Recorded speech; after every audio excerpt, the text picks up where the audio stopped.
Muhammad and Hafsa. The text and parody are based on Aisha Ahmad's article titled Allah Frowns Over Abstaining from Sex with Slave Girls. Surah number 66 at Tahrim. Context of the surah. It was Hafsa's turn to sleep with the Prophet. Her maid, Maria Qibtiyya, a gift from the king of Alexandria, was also in her room when the Prophet walked in. Maria was very attractive and voluptuous young teenager. She aroused carnal desires in any man who looked at her. Then our Prophet was not any man. He was endowed with 30 men libido. By Allah, Bukhari, Volume 1, Book 5, number 268, narrated Qatada, quote, Prophet was given the sexual strength of 30 men. To be alone with Maria, Prophet sent Hafsa to her dad's house with a phony excuse that Umar wanted to see her. Hafsa, your dad's looking for you. You better go see him right now. Okay, Rasulullah. Umar was not home when Hafsa reached her dad's place few houses down the street. Mom, where's Dad? He has gone to the Al-Manasi field near Baqi to defecate. Why doesn't he go to the field behind our house? Because it is a sunnah to relieve yourself at a place where the Prophet released himself. I will wait for him. It may be a long wait. He hides there afterwards to spy on Prophet's wives. Spy on your Prophet's wives? What for? To make sure they are veiled according to the Surah 33 verse 59 when they come to relieve themselves.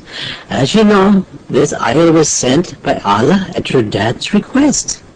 Bukhari, Volume 8, Book 74, number 257, narrated Aisha. Umar bin al-Khattab used to say to Allah's apostle, let your wives be veiled, but he did not do so. The wives of the Prophet used to go out to answer the call of nature by night, only at Al-Manasi. Once Sauda, the daughter of Zama, went out, and she was a tall woman. Umar bin al-Khattab saw her while she was defecating in a group, and said, I have recognized you, O Sauda.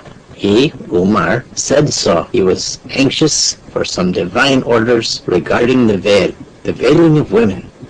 So Allah revealed in Surah 33, verse 59, Al-Hijab, a complete body cover excluding the eyes. Umar doesn't like what he saw at Al-Manasi. He wished there is a divine command to cover women's body completely. Allah quickly revealed the order of wearing hijab for Muslimah in the Quran, Surah 33, verse 59. Allah agreed with me on three things and revealed ayahs. One of them was the verse of the veiling of women, Surah 33, verse 59. Well, I can't wait that long. It's my turn with Prophet. He must be in bed waiting for me. It is not good to keep your man waiting for too long for sex. Bye-bye. Oh, the Prophet is indeed on Hafsa's bed, but definitely not waiting for her. When Hafsa returned, she found Prophet in bed, but not waiting. He was in action with her maid Maria. Hafsa was outraged. She had a temper of her dad Umar, and she started hollering at him. Astaghfirullah! Rasulullah, you lied and deceived me to screw my maid? Hafsa, mind your language. Surah 33 verse 32 says you should talk to Allah's Prophet in an honorable manner. All wives of the Prophet, speak to the Prophet in an honorable manner. I will speak honorably to the Prophet when the Prophet stops acting dishonorably himself. Having sex with slave girls is not dishonorable. Allah has made them halal for me. Surah 33 verse 50. Muhammad, sex with slave girls and captured women is halal for you. I don't give a rat's behind who is halal for you and who is not. You can have sex with a she-camel for all I care, but I do not want it in my bed on my night. Hafsa, calm down. I will tell you something. If you keep this incident a secret between you and me and don't tell anyone, I take an oath that I will never touch Maria again. And please cool down first. Go have a drink of cold water. Okay, I have to go pee also. Hafsa returned after a short while and found her husband again in bed with Maria. Rasulullah, you have a short memory. You had just said you needed to her again. Yes, I did, but Allah revealed Surah 66, verse 1.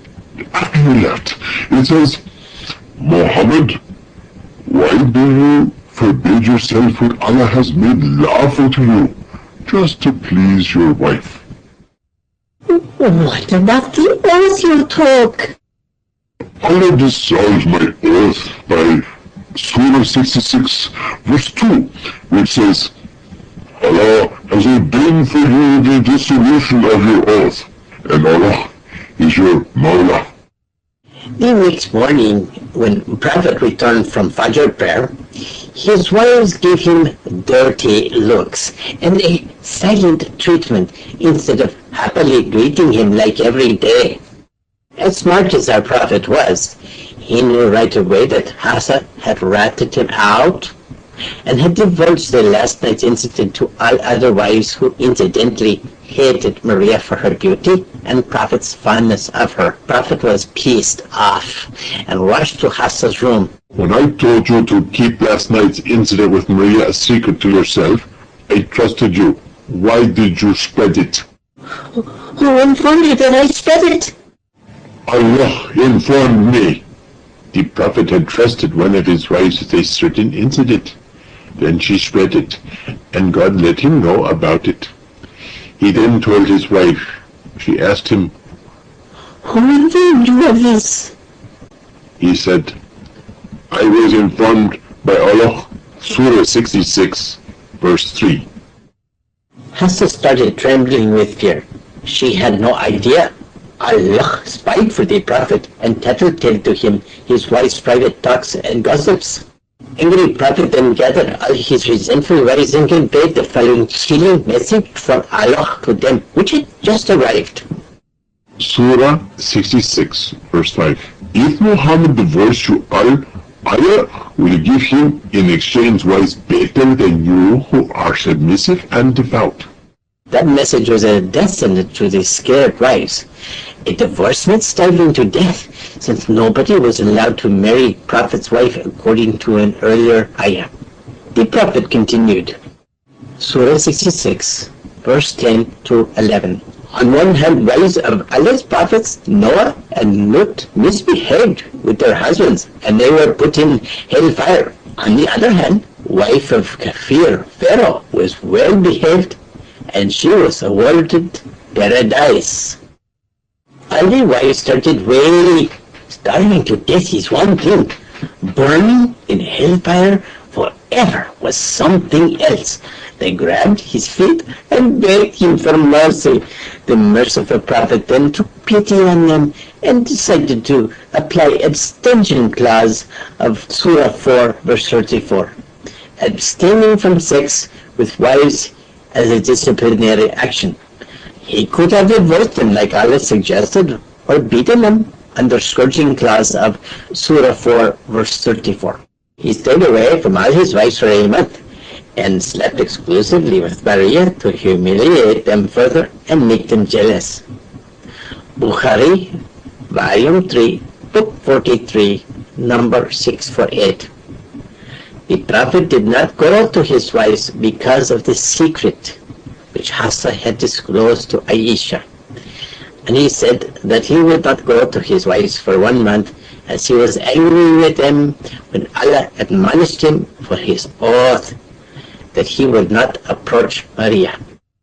Allah also decided to pitch in the misery of Prophet's wives by making Maria pregnant with a baby boy, Ibrahim, something Muhammad desired most, and which he could not be delivered by any of the 9 resident wives. But then Ibrahim died when he was 2. The end.